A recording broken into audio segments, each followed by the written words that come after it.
Hi, this is Alan S. Adams, and this is 5 ways to grow your aesthetic, medical, cosmetic and dental clinic.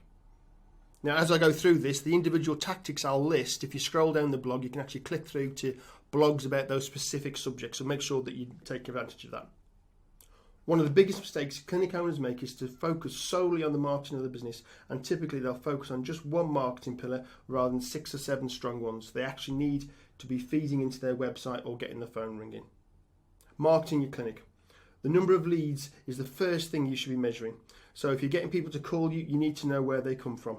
Tracking numbers, these are phone numbers that exist in cyberspace but are directed to your landline or mobile, are a great way of achieving this, because you can simply look at your itemised bill for that particular phone number and see straight away how successful any advert's been.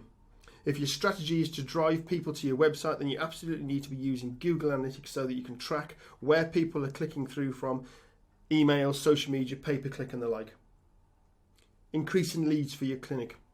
If you're struggling for leads, then do make sure you have a complete understanding of the options that are open to you to increase them. To name but a few, you should consider knowing your avatar, which is your ideal client; lead magnets, which is advice and guidance; websites optimized correctly and working for you; referral programs; competitions; strategic partners; magazines, adverts and flyers; opinion-led articles in magazines; awards; Google AdWords. All of these should lead directly to your website and be focused on getting people to pick up the phone and make an inquiry. Your conversion ratio. Once you know how many people are inquiring, then you can look to see how many people go on to book their first consultation. These can be free, but do make sure that you get a deposit for the booking, and that will give you your conversion ratio. If you're getting 10 inquiries and 5 consultations, for example, you know your conversion ratio is 50%. And once you know your conversion ratio, you can try to increase these by using scripts, following up or following up better, team training, and this also includes training yourself. Converting your consultations into paying clients. Your ratio of converting consultations into paying clients is critical, as this really is the best chance you'll ever have of getting this person to engage with you.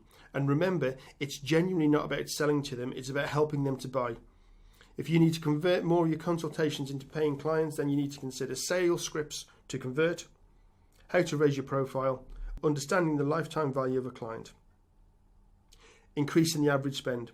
Once you have somebody on board, you also need to consider how often and how much they're spending. There may be a high and low figure for this, but there will always be an average spend per month.